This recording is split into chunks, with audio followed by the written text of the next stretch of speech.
কি 2026 সালের এসএসসি পরীক্ষার্থী, আমার প্রাণ প্রিয় স্নেহের ছোট ভাই ও বোনেরা, সুনামণিরা, তোমরা সবাই কেমন আছো? আর তোমাদের অ্যান্ড্রয়েড মোবাইলে গেমস খেলা কেমন চলছে? চিন্তা করো না, সাবের মন্ত্র পড়াশোনা করে পরীক্ষায় পাশের দিন শেষ। 2025 সালের এসএসসির পরীক্ষার রেজাল্ট তো তোমরা সবাই দেখেছো। কোনো স্কুলে এমনও রেকর্ড হয়েছে 135 জন শিক্ষার্থী, তার মধ্যে 95 জনই ফেল করেছে। আবার কোনো স্কুলে এমনও রেকর্ড হয়েছে 100% শিক্ষার্থী পাশ করেছে। আসসালামু আলাইকুম বন্ধুরা, তোমাদের সঙ্গে আছি আমি মোহাম্মদ হিরণ বাদশাহ ফ্রম চায়না। দেশ এবং দেশের বাইরে থেকে যারা আজকের এই ভিডিওটি দেখছো, আশা করছি তোমরা সবাই ভালো আছো। তো বন্ধুরা, আর মাত্র অল্প কয়েকদিন আছে তোমাদের এসএসসি পরীক্ষার।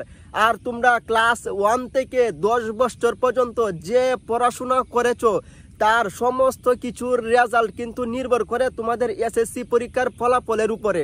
তোমরা ক্লাস 1 থেকে ক্লাস 10 পর্যন্ত কে কি করেছো না করেছো তা কিন্তু কেউ দেখে না। তোমাদের এসএসসি পরীক্ষার রেজাল্টটা কিন্তু তোমাদের আত্মীয় স্বজন, এলাকাবাসী সবাই কিন্তু দেখে, সবাই কিন্তু খেয়াল করে। তো সবাই চিন্তা করো, তো তোমাদের 10 বছরের পরিশ্রম, 10 বছরের সাধনা আর মাত্র অল্প কয়েকটা দিন আছে। তো তোমাদের হাতে কিন্তু এখনো বিশাল পরিমাণে সুযোগ আছে, বিশাল পরিমাণের সময় আছে। তো তোমাদের প্রত্যেকটা ঘন্টাকে মনে করতে হবে 10 বছরের সমান, প্রত্যেকটা মিনিটকে মনে করতে হবে 10 বছরের সমান, প্রত্যেকটা সেকেন্ডকে মনে করতে হবে 10 বছরের সমান। তোমাদের চিন্তা করতে হবে, তোমাদের মা বাবা সবাই কিন্তু তোমাদের দিকে স্বপ্ন নিয়ে, আশা নিয়ে চেয়ে আছে যে আমার সুনামণি, আমার বাচ্চা এসএসসি পরীক্ষায় খুব সুন্দর একটা রেজাল্ট করবে। হ্যাঁ, হাতে গোনা অল্প কয়েকজনই কিন্তু গোল্ডেন এ প্লাস পায়, ভাই এ প্লাস পায়, বাকিরা তোমরা এ প্লাস না পাও।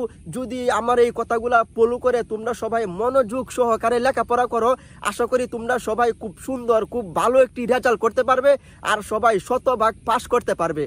তো 2025 সালের এসএসসি পরীক্ষার রেজাল্টের পরে আমি প্রায় লোকজনের মুখে শুনেছি, সবাই আলোচনা করেছে।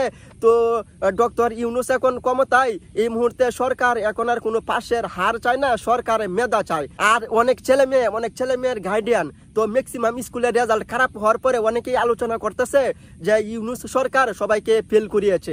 তো একবার চিন্তা করো তো গ্রামের কোনো স্কুলে যদি 135 জন শিক্ষার্থীর মধ্যে 95 জন ফেল করে, তাহলে শহরের কোনো স্কুলে শতকরা সবাই পাশ করলো কিভাবে, 100% কিভাবে পাশ করলো? আসলে ওই স্কুল, যে স্কুলে 100% শিক্ষার্থী পাশ করেছে, ওই স্কুল কি সরকারকে ঘুষ দিয়েছে? আর তোমরা তো সবাই ভালো করে জানো, এসএসসি পরীক্ষা বলো, যে এসএসসি পরীক্ষা বলো, ইন্টারমিডিয়েট পরীক্ষা বলো, যে কোনো পরীক্ষার পরে কিন্তু খাতা এমনভাবে বিভিন্ন জায়গায় ট্রান্সফার করা হয়, কার কোন খাতা, কোন স্কুলের কোন খাতা, তার কিন্তু কোনো প্রমাণ থাকে না। তাহলে শহরের কোনো স্কুলে যদি 100% শিক্ষার্থী পাশ করতে পারে, 100% শিক্ষার্থী পাশ করতে পারে, তাহলে গ্রামের স্কুলের ছাত্ররা পারে না কেন?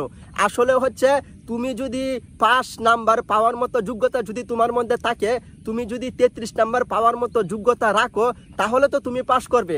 হ্যাঁ, যে কোনো একজন শিক্ষক কিন্তু কখনো একটা স্টুডেন্টকে, একটা ছাত্রকে ফেল করাতে চায় না। একটা স্টুডেন্ট যখন 29 নাম্বার পায়, তখন কিন্তু সেই শিক্ষক তাকে 29 নাম্বার দেওয়ার আগে তার পিছনের পেজগুলি সে আবার বারবার রিপিট করে দেখে এমন কোনো পেজ বাকি আছে নাকি, যে পেজটা সে দেখে নাই এমন কোনো জায়গা খুঁজে পাওয়া যায় নাকি যেখান থেকে আর 3 থেকে 4টি নাম্বার অ্যাড করে তাকে পাস করিয়ে দেওয়া যায়। প্রত্যেকটা শিক্ষকই কিন্তু খুবই মূল্যায়ন দিয়ে প্রত্যেকটা খাতা দেখে, তারা কিন্তু কোনো শিক্ষার্থীকে ফেল করাতে চায় না। কিন্তু 2025 সালের এসএসসি পরীক্ষার রেজাল্টে আমরা দেখেছি ম্যাক্সিমাম স্টুডেন্ট গণিতে ফেল করেছে। হ্যাঁ, গণিত এইরকম একটা বিষয়, যে কোনো একটা অঙ্ক তুমি করতেছো, ধরো বাংলা, ইংলিশ, যে কোনো একটা প্রশ্নে তুমি অনেক কিছু লেখালেখি করলা, অনেক কিছু ভুলভ্রান্তি করলা, সেইখান থেকে কিন্তু তোমাকে কাটাকুটি করে 10 নাম্বারের মধ্যে 4 নাম্বার, 5 নাম্বার, 3 নাম্বার, যে কোনো একটা নাম্বার দেওয়ার অপশন থাকে। কিন্তু গণিতে তুমি যদি একটা অঙ্ক 100 পেজও করো, তারপরে অঙ্কের রেজাল্ট হবে, অঙ্কের ফলাফল হবে 10, কিন্তু সেই জায়গায় তুমি ফলাফলের জায়গায় যদি 9 লিখে আসো, তাহলে কিন্তু তোমাকে 1টি নাম্বারও কোনো শিক্ষকে দিতে পারবে না, তোমার নাম্বার হবে তখন 0। এই যে তুমি 100 পেজ অঙ্ক করলা, তারপরে রেজাল্টের জায়গায় 10-এর জায়গায় তুমি 9 লেখলা, তখন কিন্তু তোমার ফলাফল হবে 0, তুমি কখনো পাস করতে পারবা না। তাই 2025 সালে ম্যাক্সিমাম স্টুডেন্টই কিন্তু গণিতে ফেল করেছে। আবার ঢাকা শহরের এমনও স্কুলের রেকর্ড আছে 100% পাস করেছে, 100% পাস করেছে। কিভাবে পাস করেছে?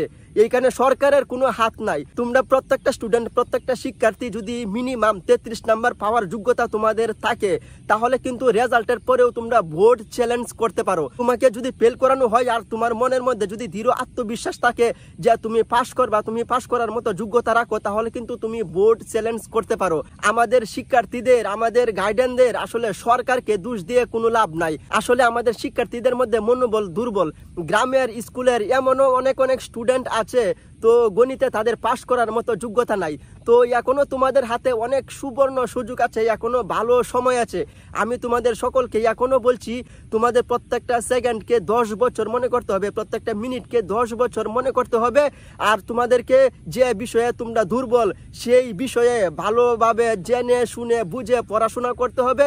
ইনশাল্লাহ আমি আশা করি প্রত্যেকটা স্কুলে 100% শিক্ষার্থী পাশ করবে। আর তোমাদের কাছে আমার একটি ছোট্ট রিকোয়েস্ট, তোমরা এতদিন অনেক অ্যান্ড্রয়েড মোবাইল চালিয়েছো, অ্যান্ড্রয়েড মোবাইলে অনেক গেমস খেলেছো, অন্তত আর অল্প কয়েকটা দিন বাকি আছে এসএসসি পরীক্ষার।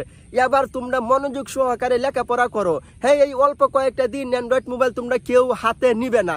তোমাদের এসএসসি পরীক্ষা না দেওয়া পর্যন্ত, এসএসসি পরীক্ষা শেষ না হওয়া পর্যন্ত তোমরা কেউ অ্যান্ড্রয়েড মোবাইল হাতে নিবা না। তোমরা তোমাদের প্রত্যেকটা সেকেন্ডকে, প্রত্যেকটা মিনিটকে, প্রত্যেকটা ঘন্টাকে 10 বছরের সমান মনে করে গুরুত্ব সহকারে তোমরা লেখাপড়া করো। তোমাদের এসএসসি পরীক্ষার পরে তোমরা অনেক সময় পাইবা অ্যান্ড্রয়েড মোবাইল চালানোর জন্য, অ্যান্ড্রয়েড মোবাইলে গেমস খেলার জন্য। তোমরা যে যাই করতে চাও করতে পারবা, কিন্তু অন্তত এই অল্প কয়েকটা দিন আর আছে এসএসসি পরীক্ষার। এই অল্প কয়েকটা দিন তোমরা সবাই কানে ধরে তওবা করে একেবারে অ্যান্ড্রয়েড মোবাইল চালানো ছেড়ে দাও। হ্যাঁ, তোমাদের যদি লেখাপড়ার ক্ষেত্রে কোনো প্রয়োজন পড়ে, কোনো কিছু সার্চ দিয়ে দেখতে হয়, কোনো কিছু শিখতে হয়, সেই ক্ষেত্রে তোমরা অল্প কয়েক মিনিটের জন্য যে বিষয়টার জন্য অ্যান্ড্রয়েড মোবাইল হাতে নিবা, সেই বিষয়টা শেষ করে তারপরে আবার অ্যান্ড্রয়েড মোবাইল হাত থেকে রেখে দিবা। একেবারে এসএসসি পরীক্ষা শেষ না হওয়া পর্যন্ত আমি বলবো প্রত্যেকটা ছাত্রছাত্রীকে একেবারে তওবা করা উচিত। তোমরা আর অ্যান্ড্রয়েড মোবাইলে অযথা কোনো সময় নষ্ট করবা না। আমি আমার ক্ষুদ্র জ্ঞানের আলোকে তোমাদেরকে সামান্য কিছু বোঝানোর চেষ্টা করেছি। তো আমার এই কথাগুলা যদি তোমরা ফলো করো, তো ইনশাল্লাহ আমি আশা করি 2026 সালে প্রত্যেকটা স্কুল থেকে শতকরা 100% শিক্ষার্থী পাস করবে। এতক্ষণ তোমাদের সঙ্গে ছিলাম আমি মোহাম্মদ হিরণ বাদশা। দেখা হবে নতুন কোনো ভিডিওতে। ততক্ষণে সবাই ভালো থেকো, সুস্থ থেকো, নিরাপদে থেকো। আর হ্যাঁ, সবাই মনোযোগ সহকারে লেখাপড়া করো। আল্লাহ হাফেজ।